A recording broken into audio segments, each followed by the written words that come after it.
वैसे तो भगवान बुद्ध के जीवन काल में भी बहुत सारे राजा हुए थे जिन्होंने बौद्ध धर्म को मान्यता दी एवं राजश्रय प्रदान किया। जैसे राजगिर का राजा बिंबिसार, अवंती का राजा प्रद्योत, साकेत एवं कौशल का राजा प्रसेनजित आदि। परंतु भारत के दीर्घकालीन इतिहास को सूक्ष्मता के साथ देखें तो बौद्ध धर्म को दृढ़तापूर्वक सार्वदेशिक मान्यता एवं राजश्रय देने वाले भारतीय शासकों में सर्वप्रथम सम्राट अशोक का नाम आता है। इनका कार्यकाल इतिहासज्ञ भगवान बुद्ध के महापरिनिर्वाण के 200 वर्ष बाद मानते हैं। अशोक 269 ईसा पूर्व के लगभग 34 वर्ष की आयु में मगध की राजगद्दी पर बैठे। विश्व के इतिहास में सम्राट अशोक की गणना प्रथम श्रेणी के सम्राटों में की जाती है। वह संसार के धर्म सम्राटों में अनूठा माने गए हैं। सम्राट अशोक विश्व के पहले व अद्वितीय सम्राट हैं। यह बुद्ध की करुणा का ही विपाक था, जो कि चंडा अशोक बुद्ध वचन से प्रभावित होकर धर्म की शरण में आने से देवताओं के प्रिय अर्थात देवानाम प्रिय और धम्माशोक बन गए। फलस्वरूप उन्होंने बौद्ध धर्म को अपने राज्य में राजकीय धर्म घोषित कर दिया। समग्र इतिहास में बौद्ध धर्म को जो सबसे अधिक राजश्रय पाटलिपुत्र के सम्राट अशोक ने ही दिया था। भगवान बुद्ध के महापरिनिर्वाण के बाद बौद्ध धर्म भारत भूमि के एक भाग में ही सीमित रहा। यद्यपि बिंबिसार और अजातशत्रु तथा बौद्ध आचार्यों ने इस धर्म को उन्नति बनाने के लिए प्रयत्न किए, परंतु इसका कोई व्यापक प्रभाव बौद्ध धर्म के इतिहास पर नहीं पड़ा। अजातशत्रु के बाद कोई भी ऐसा महान शासक नहीं हुआ जो बौद्ध धर्म के संरक्षण और संवर्धन के लिए प्रयत्नशील होता हो। इसलिए मंजूश्री मूल कल्प में सत्य ही कहा गया है कि अशोक के सिंहासन पर आने के पूर्व का युग बौद्ध धर्म के इतिहास में अंधकारमय युग ही था। पहले स्वयं अशोक का भी स्वभाव काम, क्रोध आदि दोषों से युक्त था। कलिंग विजय के नरसंहार से भी उसकी प्रचंडता प्रत्यक्ष प्रमाणित है। परंतु जैसा कि महापुरुषों के जीवन की कोई न कोई घटना उनके चरित्र और स्वभाव को एक नई दिशा की ओर मोड़ देती है, ठीक उसी प्रकार कलिंग विजय भी अशोक के जीवन में युगांतकारी थी। इस परिवर्तन के अनुसार वह स्वयं अपनी चित्तवृत्ति का चित्रण करते हैं। उनके अपने शब्दों में न कोई आडंबर है और न कोई कृत्रिमता। जब वे कहते हैं कि बाणंच वेदनमंतं सत्य ही यही दार्शनिक सिद्धांत भी है कि निर्वेद से मनुष्य बाह्य मुख से अंतर्मुखी होता है और मन के अंदर चिंतन करता है। उसी चिंतन की प्रक्रिया के परिणाम स्वरूप उसमें एक नई दिशा, नया दृष्टिकोण और नई विचार सरणी का उदय होता है। अशोक के हृदय में धर्म कामता का उदय हुआ। इसी से उनका मन, मस्तिष्क और शरीर धर्म अनुशासन की ओर प्रेरित हुआ। जैसा कि ऊपर कहा गया कि भगवान बुद्ध के समय एवं उनके महापरिनिर्वाण के बाद बौद्ध धर्म का प्रचार प्रसार सिर्फ भारत भूमि के एक भाग में ही हुआ था। आज बौद्ध धर्म जो संपूर्ण विश्व में है, यह सम्राट अशोक की ही देन है। अतः हम कह सकते हैं कि यदि अशोक महान ने बौद्ध धर्म को राजकीय संरक्षण न दिया होता तो शायद यह धर्म विश्व धर्म न बन पाता। सम्राट अशोक के बौद्ध धर्म अपनाने से बौद्ध धर्म पुनः भारत में जीवित हो गया। सम्राट अशोक ने कलिंग पर राज्य अभिषेक के 8वें वर्ष लगभग 261 ईसा पूर्व चढ़ाई की थी। अतः उनके बौद्ध धर्म ग्रहण करने की तिथि हम 261 ईसा पूर्व मान सकते हैं। सम्राट अशोक के द्वारा बौद्ध धर्म के लिए किए गए कार्यों के कारण ही अशोक के काल को बौद्ध धर्म के विकास और उन्नति का स्वर्णिम युग माना जाता है। कलिंग विजय के बाद शोकमग्न व अशांत अवस्था में सामने निग्रोध ने धम्मपद के अपमाद बग की गाथा से बुद्ध के प्रति श्रद्धा उत्पन्न की थी। ये गाथा है अपमादो अमत पदं पमादो मच्छनो पदं अपमत्ता न मीयंती ये पमत्ता यथामता, अर्थात अप्रमाद अमृत पद है, प्रमाद मृत्यु का पद है।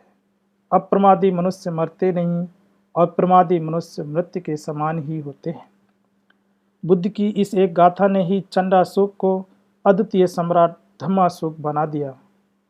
अशोक महान का नाम यदि संसार में आज लिया जाता है तो एकमात्र कारण बौद्ध धर्म है। जब तक संसार में बौद्ध धर्म रहेगा तब तक सम्राट अशोक का नाम रहेगा।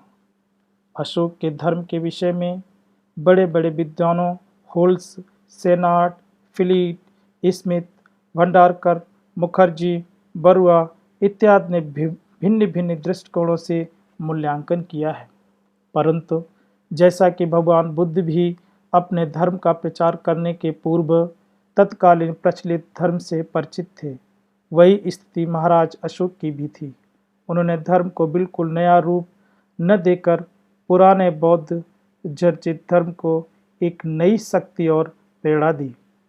उनका धर्म बौद्ध धर्म के सिद्धांतों से पूर्ण रूपेण प्रभावित था, जिस पर बुद्ध की मानवता की मोहर छाप भी लगी हुई थी। उन्होंने सामान्य मनुष्य के लिए धर्म के 10 लक्षणों का प्रतिपादन किया था। अशोक का स्वयं जीवन इसी प्रायश्चित कार्य से प्रारंभ होता है। कलिंग के शिलालेख में वह स्वयं कहते हैं जो सो अस्ति अनुशोचनं देवानां प्रियसि बीजनिति कलिंगं। महाराज अशोक ने स्वयं धर्म का अनुशासन किया और इस अनुशासन के पूर्व उसने अपने जीवन को सील पर घिसा, जिससे उनके स्वभाव की क्रूरता मृदुता में बदल गई।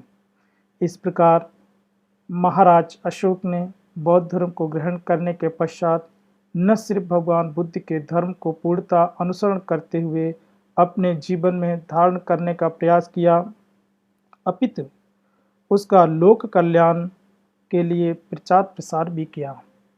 अतः सम्राट अशोक के अविस्मरणीय कार्यों की व्याख्या करना असंभव सा लगता है। उन्होंने जो बौद्ध धर्म के विकास के लिए किया उतना किसी अन्य ने अभी तक नहीं किया। सम्राट अशोक के बौद्ध धर्म के विकास के लिए किए गए योगदान की चर्चा हम कुछ बिंदुओं पर आधारित कर सकते हैं, जिसमें विभिन्न प्रकार से केवल उनके बौद्ध धर्म के विकास के लिए या बौद्ध धर्म को के प्रचार प्रसार के लिए कार्यों का विश्लेषण है। नंबर 1, विदेशों में बौद्ध धर्म के प्रचारकों को भेजना। जैसा कि ऊपर कहा जा चुका है कि सम्राट अशोक ने बौद्ध धर्म को भारत की सीमाओं से निकाल करके बाहर देशों में भेजा। यह सम्राट अशोक की ही देन है।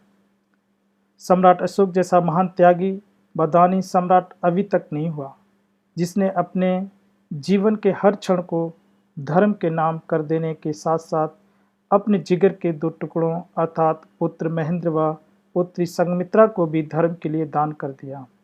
तभी वह धर्म का दायाद और दायक दोनों कहलाए। महेंद्र और संघमित्रा ने प्रवज्जित होकर अपने साथ इट्ठिय, उट्ठिय, संबल, भट्टसाल आदि भिक्षुओं के साथ सिंगल द्वीप में जाकर बोधि वृक्ष की शाखा को ले जाकर अनुराधपुर में स्थापित करने के साथ ही वहाँ पर बौद्ध धर्म को स्थापित किया, जो बाद में श्रीलंका का राजकीय धर्म बना। बौद्ध इतिहास ग्रंथ दीपवंश और महावंश के अनुसार सम्राट अशोक ने धर्म प्रचार के लिए जिन जिन विद्वान बौद्ध भिक्षुओं को भिन्न भिन्न देशों में भेजा था, इन दोनों पुस्तकों में इनके नाम इस प्रकार वर्णित किए गए हैं। मज्जिन्तिक थेर को कश्मीर तथा कंधार में, महारक्षित थेर को यवन देश में, मज्जिम थेर को हिमाचल क्षेत्र में, हिमालय क्षेत्र में, धर्म रक्षित क्षेत्र को गुजरात, जिसको उस समय अपरांतक कहा जाता था, महाधर्म रक्षित महाराष्ट्र में, महादेव थेर मसीस मंडल अर्थात मैसूर में, रक्षित थे बनवती उत्तरी कन्नड़ में, शोन तथा उत्तर थे स्वरभूमि में, महे तथा संघमित्रा श्रीलंका में। इसके साथ साथ आज के थाईलैंड, मंगोलिया इत्यादि देशों में भी सम्राट अशोक ने बौद्ध धर्म के प्रचारकों को भेजा था। इसके अलावा सियाम, वियतनाम आदि अनेक दक्षिणी पूर्व एशिया के द्वीप समूह में भी बौद्ध धर्म का प्रचार प्रसार हेतु धर्म प्रचारकों को भेजा। इन धर्म प्रचारक भिक्षुओं के अतिरिक्त सम्राट अशोक ने सारे सभ्य संसार में भी धर्मदूत अर्थात धर्म प्रचारक भेजे थे। अपने शिलालेखों में उसने उनके नाम स्पष्ट रूप से गिनाए हैं। इनमें दक्षिण सीमा पर स्थित चोल, पांड्य, सत्यपुत्र, केरल पुत्र एवं ताम्रपर्णी का नाम विशेष रूप से हमारे सामने आया है। इतना ही नहीं, इन 5 यवन राजाओं का नाम भी एक शिलालेख में आया है जहाँ धर्म प्रचारार्थ धर्मदूत भेजे गए थे। वे इस प्रकार हैं: अंतियोकस सीरियाई राजा, तुर्मे मिस्री राजा, अंतकिनी मेसोडियन राजा, मग एपिस राजा और अलेक्सुंदर सीरीन राजा। महावंश के अनुसार विभिन्न देशों में धर्म प्रचार। महावंश के 12 परिच्छेद में ऊपर उल्लिखित नाना देशों में बौद्ध धर्म प्रचार कार्य का विवरण दिया गया है। तृतीय बौद्ध संगीत के अंत में मोगली-पुत्तिस ने प्रत्यंत देशों में भिन्न भिन्न उपयुक्त थेरों को भेजा था। कश्मीर में गंधार थेर मस्जिद कश्मीर, जैसा कि ऊपर कहा जा चुका है, और गंधार देश में धर्म प्रचार करने गए थे। उस समय वहाँ बड़ी दिव्य शक्ति वाला अरबाल नामक एक क्रूर नागराज रहता था। मस्जिद थेर ने उसको उपदेश करके उसे धर्म में दीक्षित किया था। कल्लण की राज तरंगिणी से भी ज्ञात होता है कि धर्मवान अशोक ने कश्मीर की मनोरम भूमि को स्तूपों से अलंकृत किया था। श्रीनगर की स्थापना का भी श्रेय इन्हीं को जाता है। उन्होंने कश्मीर के प्रसिद्ध विजयेश्वर मंदिर का जीर्णोद्धार करवाया था। कश्मीर में सम्राट अशोक का पुत्र जलौक राजा था। डॉक्टर रूमला थापर ने जलौक का तारतम्य कुणाल के साथ किया है। कश्मीर और गंधार मध्य एशिया के द्वारा क्षेत्र रहे हैं। बौद्ध साहित्य से हमें पता चलता है कि कुणाल अंधा होने के बाद बौद्ध भिक्षु बन गया था। खोतान की परंपरा में प्रसिद्ध है कि वहाँ बौद्ध धर्म की स्थापना और प्रचार कुणाल के ही माध्यम से हुआ है। कालसी महावंश के अनुसार 4 थेरों सहित थेर मज्जिम ने हिमालय प्रदेश में जाकर धर्म चक्र प्रवर्तन सूत्र का उपदेश दिया था। वहाँ 80 करोड़ आदमियों को धर्म फल की प्राप्ति हुई। 5 थेरों ने पृथक पृथक 5 भिन्न देशों को धर्म के प्रति श्रद्धालु बनाया। वहाँ प्रत्येक थेर के पास 1 लाख मनुष्यों ने भक्तिपूर्वक समबुद्धि के शासन में प्रतिज्ञा ग्रहण की। महावंश में इन भिन्न भिन्न देशों के नाम नहीं दिए हैं, परंतु इतना निश्चित रूप से ज्ञात होता है कि हिमवंत खंड के प्रसिद्ध देशों में नेपाल, भूटान आदि देशों में बौद्ध धर्म का प्रचार किया गया था। स्वरभूमि की बात करें तो भारत से बाहर विशेषकर दक्षिण पूर्व एशिया में भारतीय धर्म और संस्कृति के प्रचार में स्वरभूमि, दक्षिण पूर्व एशिया के विस्तृत भूभाग और स्वर्णद्वीप सुमात्रा का विशेष महत्व रहा है। अशोक के राजकाल में थेर सोन और उत्तर स्वरभूमि को बौद्ध धर्म का प्रचार करने के लिए भेजे गए थे। इन थेरों ने वहाँ ब्रह्मजाल सूत्र का उपदेश दिया था, जिससे बहुत से मनुष्य ने बौद्ध धर्म स्वीकार कर लिया था। 3500 कुमारों ने तथा 1000 कुमारियों ने प्रतिज्ञा ग्रहण की थी। उस समय से वहाँ बुद्ध और उनके उपदेशों के प्रति लोगों का आकर्षण बढ़ता गया। सिंगल द्वीप की बात करें तो श्रीलंका में बौद्ध धर्म का प्रचार करने के लिए महाराजा अशोक ने अपने प्रिय पुत्र महेंद्र को 4 थेरों के साथ भेजा था, जैसा कि ऊपर बताया जा चुका है। बाद में अपनी पुत्री संघमित्रा को भी प्रचार हेतु तथा भिक्षुणी संघ की स्थापना के लिए लंका द्वीप भेजा था। इस प्रकार विदेशों में बौद्ध धर्म की स्थापना करने का श्रेय सम्राट अशोक को ही जाता है। तभी बौद्ध धर्म भारत की सीमाओं से निकलकर विश्व स्तरीय धर्म के रूप में उभर कर सामने आ सका था। दूसरा महत्वपूर्ण योगदान सम्राट अशोक का बौद्ध धर्म के लिए है विहार और स्तूपों का निर्माण। सम्राट अशोक ने विहारों और स्तूपों का निर्माण करने का अविस्मरणीय कार्य किया था। सम्राट अशोक ने एक बार अपने आचार्य मोगलीपुत्तिस महास्त्र से पूछा, भंते, भगवान ने जिस धर्म का उपदेश किया उसका विस्तार कितना है? तब मोगलीपुत्तिस ने कहा, 3 पिटकों, 5 निकायों और 9 अंगों में कुल 84,000 धर्म स्कंध हैं। यह सुनकर सम्राट अशोक ने प्रण किया, मैं 84,000 स्तूपों और विहारों का निर्माण कराकर प्रत्येक की वंदना करूंगा। इस प्रकार से सम्राट अशोक ने पूरे देश में 84,000 विहारों स्तूपों का निर्माण कराया। अकेले कश्मीर में 500 विहारों का निर्माण कराया गया था। महावंश ग्रंथ के अनुसार सम्राट अशोक ने 84,000 चैत्य स्तूपों, विहारों आदि का उद्घाटन उत्सव कार्तिक मास की अमावस्या को किया था। उन्होंने अपनी राजधानी पाटलिपुत्र में एक विशाल विहार का निर्माण कराया था, जो कि बौद्ध ग्रंथों में अशोकाराम विहार के नाम से जाना जाता है। मिलिंद प्रश्न में भी उसका वर्णन मिलता है। धम्म स्तूपों का निर्माण कार्य भगवान बुद्ध के कुशीनगर में महापरिनिर्वाण के पश्चात आरंभ हुआ था। भगवान बुद्ध की पवित्र अस्थियों पर सर्वप्रथम 8 स्तूपों का निर्माण हुआ। उनका विवरण और साहित्य में इस प्रकार मिलता है। अजातशत्रु ने राजगिरे में, शाक्यों ने कपिलवस्तु, बुली ने अल्पकल्प में, कोलियों ने रामगिराम में, मल्ल पाबा में और दूसरे मल्ल कुशीनगर में, ब्राह्मण वैश्यद्वीप में और लिच्छवी ने वैशाली में। इस प्रकार सर्वप्रथम धातुगर्भ स्तूप अस्तित्व में आए। इन्हें ही शारीरिक धम्म स्तूप भी कहते हैं। सम्राट अशोक ने उन्हीं में से 7 धम्म स्तूपों के अवशेषों को निकालकर 84,000 स्तूप बनवाए। उनके द्वारा निर्मित धम्म स्तूपों को प्रमुख रूप से 3 श्रेणियों में रखा जाता है। नंबर 1, शारीरिक स्तूप, वे स्तूप जो भगवान बुद्ध की अस्थियों अर्थात धातुओं के अंश पर बनाए गए। नंबर 2, पारभौगिक, भगवान बुद्ध के दैनिक जीवन में काम आने वाली वस्तुओं जैसे भिक्षा पात्र, सुई, उस्तरा आदि पर बनाए गए स्तूप। नंबर 3, उद्देशिक स्तूप, किसी विशेष उद्देश्य को लेकर बनाए गए स्तूप इस श्रेणी में आते हैं। सम्राट अशोक द्वारा बनाए गए सभी धम्म स्तूपों का अभी तक ठीक ठाक अता पता नहीं मिलता है। जो भी मिले हैं वे बहुत क्षतिग्रस्त अवस्था में हैं। इन्हीं भग्नावस्था के आधार पर ही उनके आकार प्रकार का अनुमान लगाया जा सकता है। अभी तक जिन स्तूपों का पता लगा है उनमें से कई महत्वपूर्ण स्तूपों के उत्खनन में तथागत के अवशेषों के अंश पत्थर के भस्म पात्रों में सुरक्षित रखे हुए मिले हैं। सम्राट अशोक द्वारा बनवाए गए स्तूपों में सबसे सुरक्षित सांची के 3 स्तूप हैं। ये सांची में चैत्यगिरी पर्वत के ऊपर बने हुए हैं। सम्राट अशोक ने अपनी रानी विदिशा नगरी की देवी के आग्रह पर इनका निर्माण करवाया था। सारनाथ के धर्मराजिक स्तूप भी अत्यंत महत्वपूर्ण हैं। तीसरा महत्वपूर्ण योगदान सम्राट अशोक का बौद्ध धर्म के लिए है अभिलेखों की रचना। पाली का सबसे बड़ा गौरव बुद्ध वचनों के बाद उसका अभिलेख साहित्य है।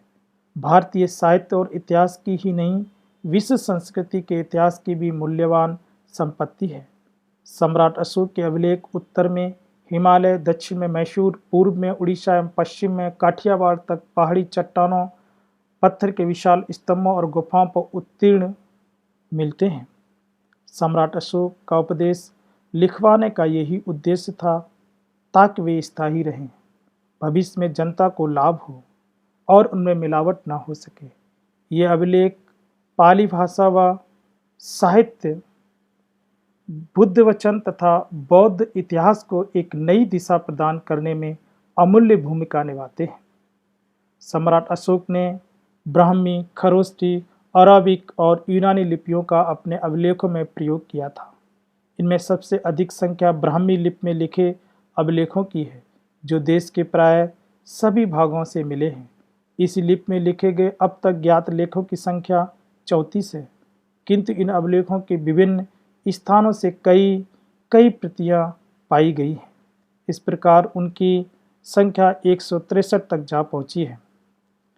खरोष्टी लिपि के अभिलेख अफगानिस्तान और पाकिस्तान में ही मिले हैं।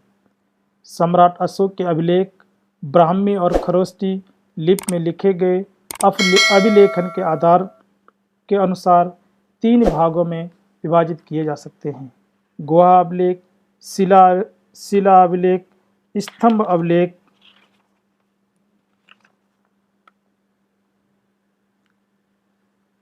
इस प्रकार ये सारे स्टेप अगर हम देखें तो जो मेन संक्षिप्त रूप में देखें तो दिल्ली का टोपरा स्तंभ, दिल्ली का मेरठ स्तंभ, इलाहाबाद कौशाम्बी स्तंभ, लौड़िया नंदनगन का स्तंभ, अरेराज स्तंभ और रामपुरवा स्तंभ इत्यादि हैं। अब सम्राट अशोक का जो बौद्ध धर्म के लिए योगदान की अगर चौथी बात करें तो वह है धर्म यात्राओं का आयोजन। सम्राट अशोक अपने शुद्ध मन से अपनी प्रजा का भौतिक तथा नैतिक कल्याण करना चाहते थे। इसी महान उद्देश्य से प्रेरित होकर उन्होंने धर्म यात्राओं का शुभारंभ किया था। बौद्ध धर्म अपनाने के 1 वर्ष तक सम्राट अशोक का जीवन साधारण उपासकों जैसा ही था। 2 वर्ष तक उन्होंने धर्म प्रचार के लिए कोई विशेष प्रयास नहीं किए। इसके लिए उन्होंने सबसे पहले धर्म यात्राओं का कार्यक्रम बनाया। इससे पूर्व वह अन्य राजाओं की भांति बिहार यात्राएं करते थे। इन बिहार यात्राओं में अशोक अपने परिवार तथा सैन्य दल के साथ नगर से दूर वनखंडों या उद्यानों में शिकार या आमोद प्रमोद के लिए जाया करते थे। किंतु कलिंग युद्ध के बाद उन्होंने बौद्ध धर्म स्वीकार कर लिया और ये बिहार यात्राएं बंद करके धम्म यात्राएं आरंभ कर दी। सम्राट अशोक ने राज्याभिषेक के 10 साल बाद धर्म यात्राएं प्रारंभ की थी। इन धर्म यात्राओं के माध्यम से भगवान बुद्ध के द्वारा उपदेशित धर्म के व्यवहारिक पक्षों का पालन किया जाता था। जैसे 8वें धर्म लेख में सम्राट कहते हैं, ब्राह्मणों और श्रमणों का दर्शन करना और उन्हें दान देना, वृद्धजनों का दर्शन और उन्हें सोने का दान करना, ग्रामवासियों का दर्शन उन्हें धर्म का उपदेश देना और उनसे तद उपयोगी धर्म की चर्चा करना। महास्थपति मोगलपोतिस सम्राट अशोक के गुरु थे।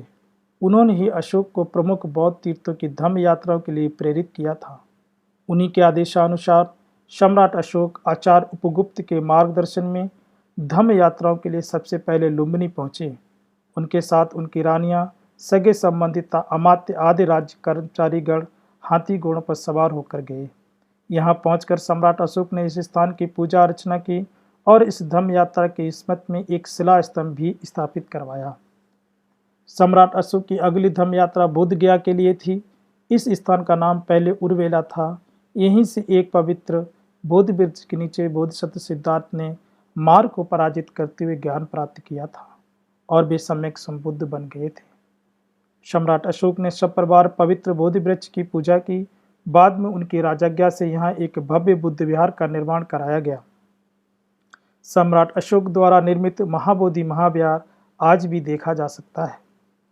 बोध गया की धम्म यात्रा श्रद्धापूर्वक संपन्न करने के पश्चात सम्राट अशोक सारनाथ पहुंचे। सम्राट अशोक ने सारनाथ की धम्म यात्रा के बाद यहाँ अनेक अभूतपूर्व कार्य किए और स्तंभों का निर्माण करवाया। भगवान बुद्ध ने जहाँ अपने पुराने 5 साथियों से भेंट की थी, उस स्तूप को आज चौखंडी स्तूप के नाम से जाना जाता है। सम्राट अशोक की धम्म यात्रा का चौथा प्रमुख पड़ाव कुशीनगर था। भगवान बुद्ध का 80 वर्ष की आयु में यहाँ महापरिनिर्वाण हुआ था। सम्राट अशोक ने यहाँ के महापरिनिर्वाण स्तूप की पूजा की और यहाँ अनेक महत्व के स्मारक बनवाए। इसके अतिरिक्त सम्राट अशोक ने श्रावस्ती, संकिसा, राजगिर, नालंदा और वैशाली में भी अनेक बार यात्राएं कर के विशाल बुद्ध विहारों एवं संगारामों, स्तंभों आदि का निर्माण कराया था। अशोककालीन इमारतों के अनेक खंडहर आज भी विद्यमान हैं और उत्खनन द्वारा आज भी प्रकट हो रहे हैं। धम्म यात्राओं का सम्राट अशोक के जीवन पर गहरा प्रभाव पड़ा। इस प्रकार चंदा अशोक से धर्म अशोक बनकर अपनी राजधानी पाटलिपुत्र लौटे। इन धम्म यात्राओं के बाद महाराजा अशोक ने बौद्ध धर्म और संघ को अपने जीवन में पूरी तरह उतारने का प्रयास करना आरंभ कर दिया। सम्राट अशोक की बौद्ध धर्म की देन पर का यदि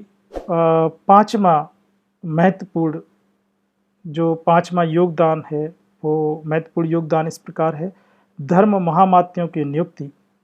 सम्राट अशोक के शासनकाल से पूर्व धर्म महामात्य राज्यों में नहीं हुआ करते थे, लेकिन सम्राट अशोक के द्वारा राज्याभिषेक के 13 साल बाद धर्म प्रचार के लिए विशेष अधिकारी नियुक्त किए गए।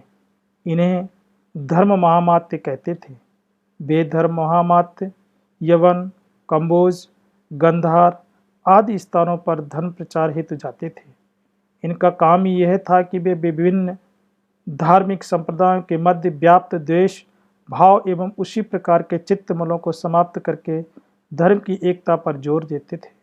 इस प्रकार वे धर्म महामात्य धर्म की रक्षा और वृद्धि में योगदान करते थे। धर्म प्रचार कार्य में राजकीय कोष से जो धन दान में दिया जाता था, उसकी समुचित व्यवस्था भी यही करते थे। इससे धर्म की अधिकाधिक वृद्धि हुई। इस तरह की व्यवस्था भारत ही नहीं अपितु संसार के धार्मिक इतिहास में अपने आप की प्रथम अनूठी घटना है। इन धर्म महामात्यों की नियुक्ति में इसके एक विभाग की स्थापना हो जाने के कारण बौद्ध धर्म भारत से निकलकर विश्व के तमाम देशों में जा सका। इसलिए सम्राट अशोक की धर्म महामात्यों की नियुक्ति बौद्ध धर्म के विकास के लिए एक बहुत बड़ी उपलब्धि मानी जाती है। जो छठा बहुत महत्वपूर्ण योगदान सम्राट अशोक का बौद्ध धर्म के लिए है, वह है तृतीय बौद्ध संगीत का आयोजन। बौद्ध धर्म के इतिहास और विकास में बौद्ध संगीतियों का बहुत अधिक महत्व है। पाली ग्रंथों के अनुसार अब तक 3 संगीतियों को महत्वपूर्ण माना जाता है। प्रथम भगवान बुद्ध के महापरिनिर्वाण के 3 माह बाद राजा अजातशत्रु के संरक्षण में राजगृह में हुई थी। दूसरी संगीत भगवान के महापरिनिर्वाण के 100 वर्ष बाद राजा कालाशोक के शासनकाल में वैशाली में हुई थी। महावंश के अनुसार तीसरी धर्म संगीति सम्राट अशोक के समय उन्हीं के संरक्षण में पाटलिपुत्र में हुई थी। बौद्ध साहित्य दीपवंश, महावंश, सामंत पाशादिका एवं कथावत्तु अट्ठकथा आदि में इन संगीतों का विस्तार से वर्णन उपलब्ध होता है। सम्राट अशोक के बौद्ध धर्म स्वीकार कर लेने से बौद्ध धर्म की एक बहुत प्रगति हुई। राजश्रय मिलने से इसका प्रचार सभी दिशाओं में बहुत तेजी से होने लगा। अनेक बुद्ध विहारों और संघारामों का निर्माण हुआ और उनमें हजारों भिक्षु निवास करने लगे। पाटलिपुत्र में भी सम्राट अशोक द्वारा निर्मित अशोकाराम विहार में इस समय 60,000 भिक्षुओं का निवास था। भिक्षुओं का सब जगह खूब आदर सत्कार होता था। इसलिए बुद्ध विहारों और संघारामों में विनय धर्म का पालन न करने वाले भिक्षुओं की संख्या में भी वृद्धि होने लगी। पाटलिपुत्र के अशोकाराम में भी धर्मनिष्ठ भिक्षुओं के साथ बनावटी भिक्षुओं की संख्या हजारों में पहुंच गई थी। उनमें प्राय मतभेद के कारण कलह क्लेश होने लगा था। संघ में हजारों नकली भिक्षुओं के भिक्षु संघ में सम्मिलित हो जाने से धर्म की दुर्दशा होने लगी। संघ में जो नकली भिक्षु आ गए थे, वे सब अपनी ही बातें अपनी पद्धति से कहते भी थे, करते भी थे और उन्हीं ही बौद्ध मत कहकर चलाना चाहते थे। इस तीव्र मोगलीपोतिस को यह सब देखकर घोर क्लेश होने लगा और वे इस पाप से अपने को अलिप्त रखने के लिए साधना हेतु अहोगढ़ पर्वत पर जाकर रहने लगे। वे वहाँ 7 वर्ष तक रहे।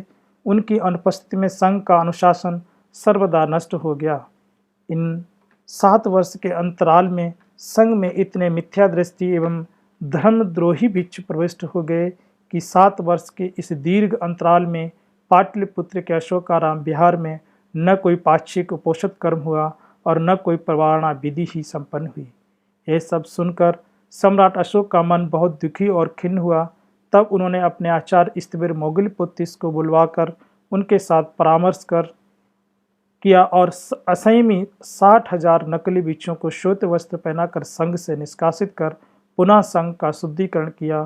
फिर शुद्ध भिक्षुओं के द्वारा तृतीय धर्म संगीत का आयोजन किया। भगवान बुद्ध के महापरिनिर्वाण के 236 साल बाद पाटलिपुत्र में तीसरी धर्म संगीति हुई। इस संगीत में 1000 अरत भिक्षुओं ने भाग लिया। यह संगीत 9 माह तक चलती रही। पाटलिपुत्र की इस सभा में अंतिम रूप से बुद्ध वचनों के स्वरूप का निश्चय किया गया।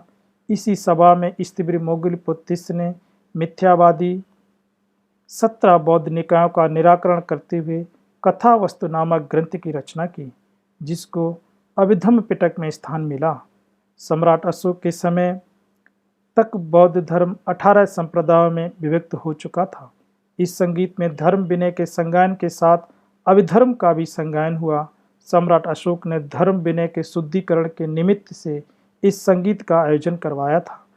इस सभा के अध्यक्ष स्थविर मोगलपोतिस ने स्थविरवादी या विभज्यवादी को आधार मानकर संगीति की। इसी संगीत में सम्राट अशोक के विशेष आग्रह पर बौद्ध धर्म के प्रचार हेतु देश देशांतर में भिक्षुओं के प्रचारक मंडल भेजने का भी निर्णय लिया गया।